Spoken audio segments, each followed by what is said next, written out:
नमस्कार, ये आकाशवाणी शिमला है। अब आप ज्ञान ठाकुर से प्रादेशिक समाचार सुनिए। प्रधानमंत्री नरेंद्र मोदी आज सुबह 3 दिन की अमेरिका यात्रा पर रवाना हो गए। इस दौरान वे कई उच्च स्तरीय बैठकों में हिस्सा लेंगे। प्रधानमंत्री चौथे वार्षिक क्वाड शिखर सम्मेलन में भाग लेंगे। इस शिखर सम्मेलन की मेजबानी अमेरिका के राष्ट्रपति जो बाइडेन कर रहे हैं। इस सम्मेलन में जलवायु परिवर्तन से लेकर महत्वपूर्ण उभरती प्रौद्योगिकियों से जुड़े मुद्दों पर चर्चा होने की संभावना है।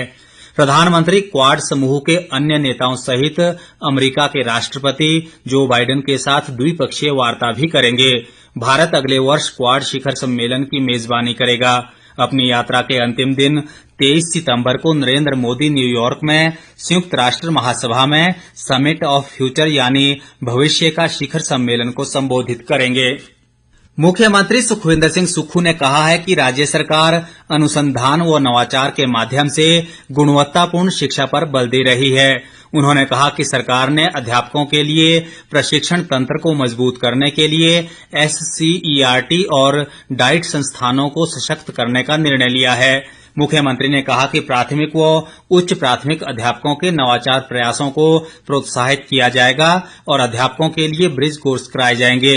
सुखविंदर सिंह सुक्खू ने कहा कि राज्य सरकार शैक्षिक मानकों को बढ़ाने और अध्यापक प्रशिक्षण प्रणाली में सुधार कर रही है। इसके अलावा नवाचार अपनाने के लिए अध्यापकों को एक्सपोजर विजिट के लिए विदेश भेजने का कार्यक्रम भी शुरू किया गया है। वाणिज्य विभाग ने राष्ट्रीय जनतांत्रिक गठबंधन सरकार के तीसरे कार्यकाल के पहले 100 दिनों के दौरान निर्यातकों को सशक्त बनाने, प्रक्रियाओं को सुव्यवस्थित करने और नवीन समाधानों के माध्यम से आर्थिक विकास को बढ़ावा देने पर ध्यान केंद्रित किया है। वाणिज्य और उद्योग मंत्रालय ने कहा है कि इस अवधि के दौरान निर्यात को बढ़ावा देने और प्रक्रियाओं को सुव्यवस्थित करने के लिए कई पहल की गई। मंत्रालय ने कहा कि निर्यात को बढ़ावा देने के लिए सरकार ने सूक्ष्म, लघु और मध्यम उद्यम निर्यातकों के लिए बढ़ा हुआ बीमा कवर पेश किया, जिससे कम लागत पर 20,000 करोड़ रुपए का ऋण उपलब्ध होने की संभावना है। शिक्षा मंत्री रोहित ठाकुर ने कहा है कि शिक्षा क्षेत्र का विकास लगातार जारी है और विद्यार्थियों को उच्च शिक्षा के अवसर देने के लिए राज्य में इस समय 131 महाविद्यालय है, जबकि स्कूलों की संख्या 16,000 के करीब है। रोहित ठाकुर ने आज शिमला जिले के राजकीय उत्कृष्ट वरिष्ठ माध्यमिक स्कूल कुपुई में जिला स्तरीय अंडर 19 छात्र खेलकूद प्रतियोगिता के समापन समारोह में मुख्य अतिथि के रूप में शिरकत की। उन्होंने कहा कि राष्ट्रीय मूल्यांकन सर्वेक्षण के मुताबिक शिक्षा के क्षेत्र में देश में हिमाचल 21वें स्थान पर है और इसमें सुधार के लिए जरूरी कदम उठाए जाएंगे।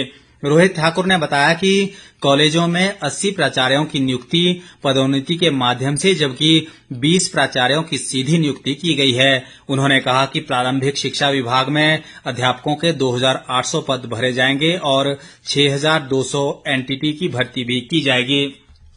पेरिस पैरालंपिक के रजत पदक विजेता निषाद कुमार ने आज शिमला के विकासनगर में सरस्वती विद्या मंदिर में विद्यार्थियों और अध्यापकों से संवाद किया। उन्होंने युवाओं से खेलों से जुड़ने और नशे से दूर रहने का आह्वान किया। निषाद कुमार ने कहा कि पैरा खेलों में पदक जीतने का सफर उनके लिए आसान नहीं रहा है और उन्होंने विकट परिस्थितियों के बावजूद खेलों के जुनून को जिंदा रखा है। भाजपा अनुसूचित जाति मोर्चा की राष्ट्रीय सोशल मीडिया प्रभारी अनिमा सोनकर ने कहा है कि कांग्रेस पार्टी हमेशा आरक्षण विरोधी रही है और लोकसभा में विपक्ष के नेता राहुल गांधी ने अमेरिका में आरक्षण को लेकर ऐसा ही बयान दिया है।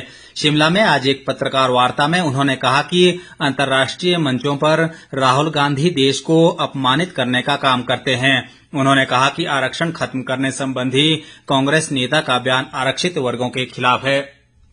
आज विश्व अल्जाइमर दिवस मनाया जा रहा है। इसका उद्देश्य अल्जाइमर बीमारी के बारे में जागरूकता फैलाना और इससे जुड़े नकारात्मक विचारों को दूर करना है।